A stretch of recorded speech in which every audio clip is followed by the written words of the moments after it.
भगवान शंकर ने पार्वती जी से कहा, आओ तुम्हें एक भक्त के दर्शन कराते हैं। तो पहले धूप का कष्ट सह ले तो छाया का सुख मिलता है, तो पहले अभक्त के दर्शन कराए।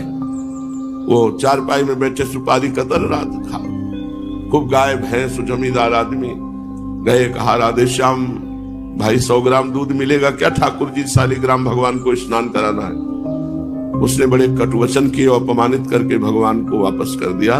भगवान साधु वेश में थे, दूर माता पार्वती जी खड़ी थी। भगवान शंकर जब उसके दरवाजे से खाली हाथ लौटे तब ऐसे कहा, हे प्रभु जितनी संपत्ति है इसके पास कई गुना और बढ़ा दीजिए। पार्वती जी ने कहा, वैसे कहते तो औढ़रदानी है ही है इनको। उसने 100 ग्राम दूध नहीं दिया, अपमानित कर दिया, और आप कह रहे हैं जितनी संपत्ति इससे कई गुना और दे। कुछ नहीं बोली।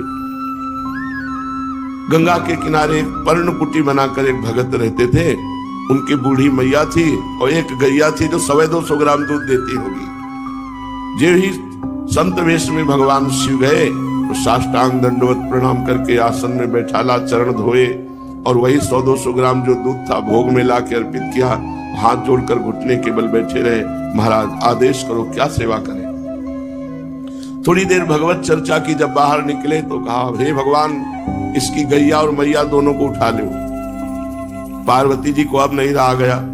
उन्होंने कहा कि देखो हम आपका कभी विरोध नहीं करते, लेकिन हम आपसे जानना चाहते हैं कि जिसने आपको कुछ नहीं दिया और अपमानित किया, उसके लिए तो भगवान से आपने कहा कि कई गुना संपत्ति बढ़ जाए, वो भी हमें समझ में नहीं आया था। और ये बड़े प्यार से अपनी गैया का दूध दिया, और एक बूढ़ी मैया रह रही थी जो बातचीत करने का काम, आप गैया मैया दोनों को, ये कौन सा आपका निर्णय रहा, कौन सा न्याय रहा, कौन सा सेवा फल आपका? पार्वती जी का तुम समझी नहीं, इतने धन में तो वो हमको अपमानित कर दिया, और जब कई गुना धन बढ़ेगा तो और अहंकार बढ़ेगा और ये नरक जाएगा। और इसका कुछ समय गैया में जाता था, कुछ समय मैया में जाता था। गैया मैया दोनों धनंजय अखंड भजन करके भगवान को प्राप्त हो जाए।